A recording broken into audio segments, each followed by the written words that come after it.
Have you ever wondered what would happen if the god of the underworld and the god of the sun had a massive fallout? We all know the classic Greek myths, the big family dramas on Mount Olympus.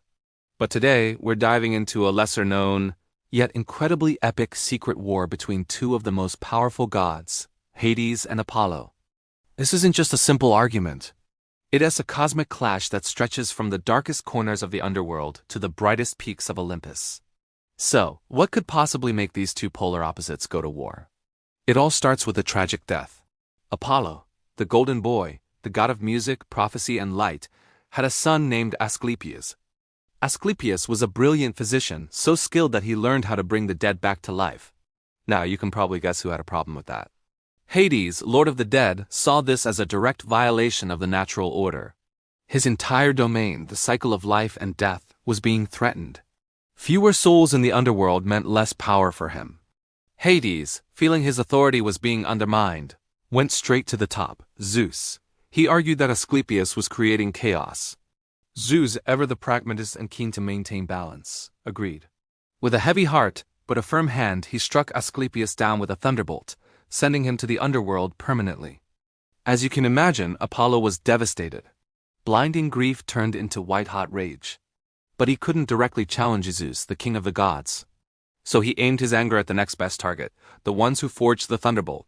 Apollo, in a fit of vengeful fury, hunted down and killed the Cyclopes, the master smiths who created Zeus's mighty weapons.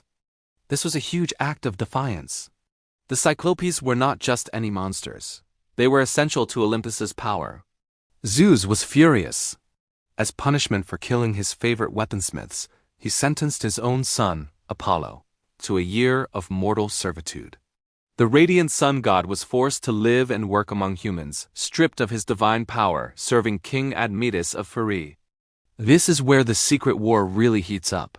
While Apollo was toiling away as a mortal shepherd, Hades saw his chance. He wasn't just going to sit back and let Apollo off easy. From the shadows of the underworld, Hades began to subtly interfere with Apollo's domain. He sent plagues that his mortal son, Asclepius, could no longer cure. He whispered nightmares into the ears of Apollo's followers, causing them to doubt the sun god's power. Mysterious darkness would fall at odd times, and prophecies from Apollo's oracles became confusing and grim. It was a war of influence, a campaign of fear fought not with armies, but with shadows and whispers. Apollo, even as a mortal, fought back. He used his innate talents for music and poetry to bring hope and joy to the people, countering the despair Hades spread. His music could soothe the sick, and his presence brought light to the darkest of days. He was proving that even without his full godly might, the power of light and hope was a formidable weapon against the encroaching darkness of the underworld. It became a cosmic tug-of-war, with humanity caught in the middle. After his year of servitude, Apollo was restored to his divine status. But the conflict had changed both gods. Apollo returned with a deeper understanding of humanity and mortality. Hades gained a new, albeit grudging, respect for the resilience of light. The open war ended, but a cold tension remained. They never fully trusted each other again. This secret conflict shows that even for gods, actions have consequences, and that the greatest battles are often fought not on a battlefield, but in the realms of influence, belief, and the very balance between light and shadow. What do you think? Whose side are you on? The god trying to maintain order or the father avenging his son? Let me know in the comments below.